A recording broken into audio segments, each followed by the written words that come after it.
I have the distinct honor of being the first speaker. I don't usually work from notes, but then I usually preach for an hour. So I'll be working from notes, so you have to excuse me. We stand here today on ground once trod upon by men whose names are woven into the fabric of our nation and onto the hearts of every true patriot.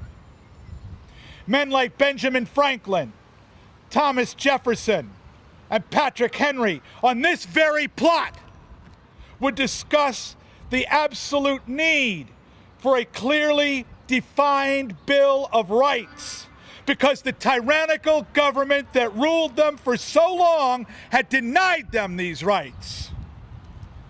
They knew that the tools of tyranny were, one, to stifle free speech, regardless of how dissenting that speech may be.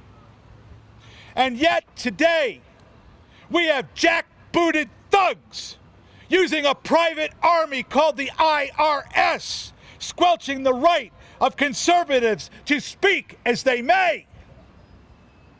They knew that for the state to establish religion meant that the state would capture your soul.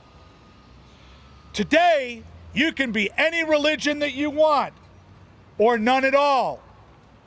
You just can't be a Christian or a Jew unless you want to be labeled a terrorist. And they knew that to disarm the people was to turn them from citizens into subjects. And we will not be subjects of a socialist state. We are Americans!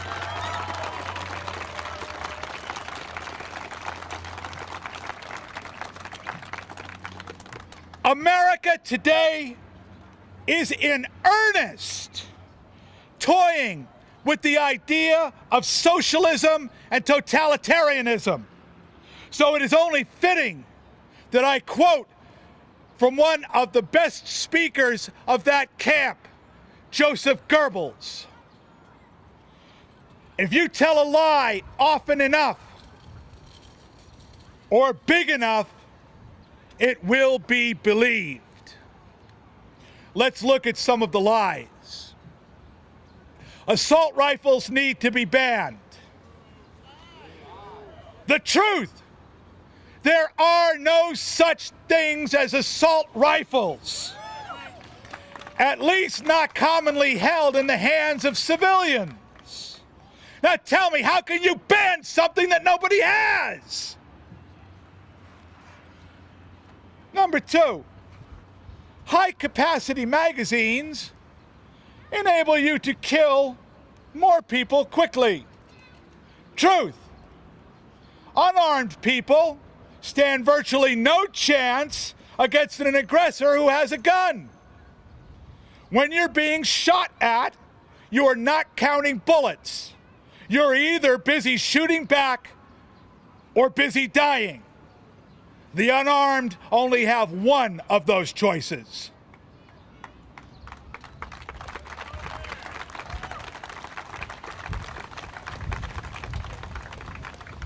Lie number three: gun crimes have gone up. Truth: gun crimes have gone down. In fact, in the last 20 years, while gun ownership has gone up, all crimes where a gun was used have gone down. Perhaps the fact that in the last 20 years, many states have gone from a may issue state to a shall issue state for the purpose of concealed weapons. And in fact, many have gone to constitutional carry, requiring no permit to carry a firearm. You know, perhaps criminals just don't like the concept of attacking someone who's liable to shoot back.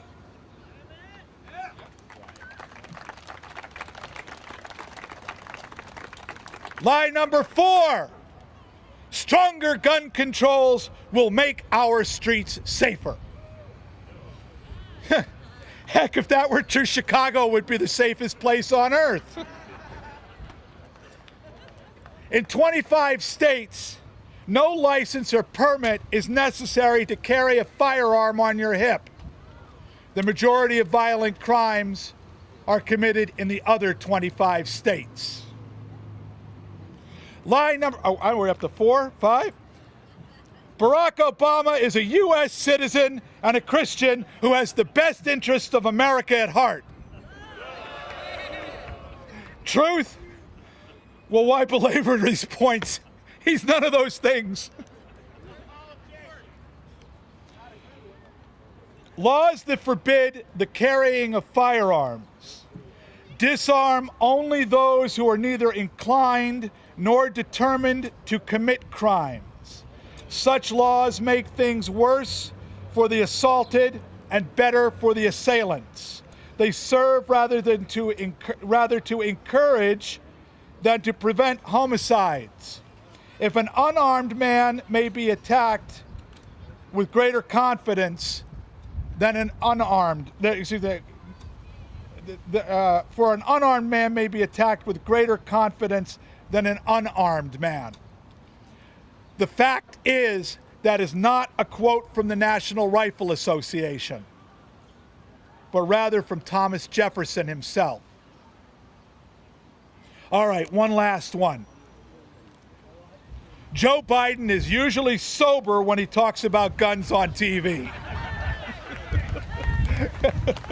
Oh, come on. No one's ever going to believe that.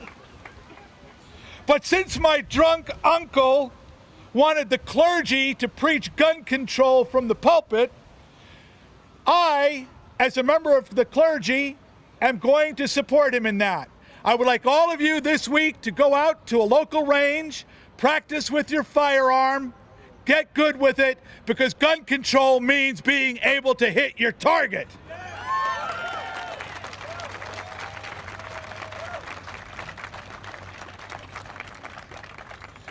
We can all clearly see that even a fool knows that the proposed legislation being pushed by the likes of Michael Bloomberg, Rahm Emanuel, Dianne Feinstein, oh, she needs a bigger one, one-term Pat Toomey on a stick, and of course Barack Hussein Abdullah Mohammed Obama and his other henchmen will do nothing to prevent crime. What then could be their reason? To quote Patrick Henry, I smell a rat. The agenda is clear. They want socialism, and socialism demands an unarmed and docile populace. By a show of hands here, how many of you here today served in the armed forces of the United States? Hold your hands up. Hold your hands up. Can we get a big round of applause for those men and women? Come on, you can do better than that. They put their lives on the line.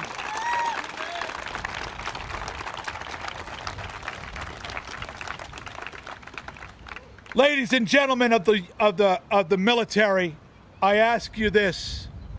Did you risk your lives to protect the constitutional republic set forth by our founding fathers, or the socialist state now being crafted in Washington?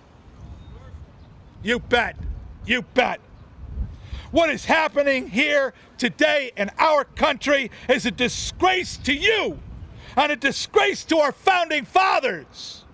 Their blood cries out from the ground, demanding that we together hold the line. We must protect the Constitution that was given to us. We must not allow a new definition of the words, the right of the people to keep and bear arms shall not be infringed.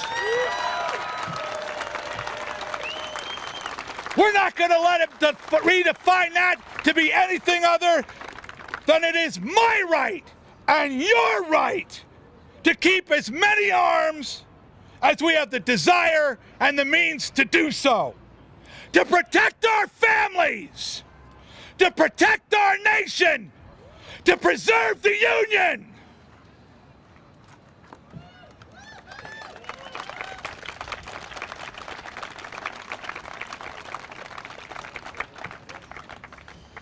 I leave you with these immortal words from Patrick Henry.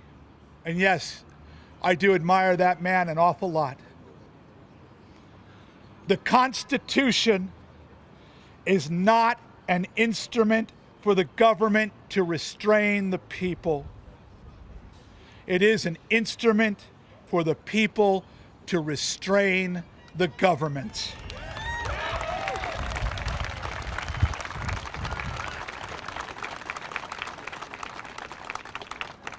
Let us today, one with another, commit to honoring those words and do all that we may to restrain our government and to protect the Union.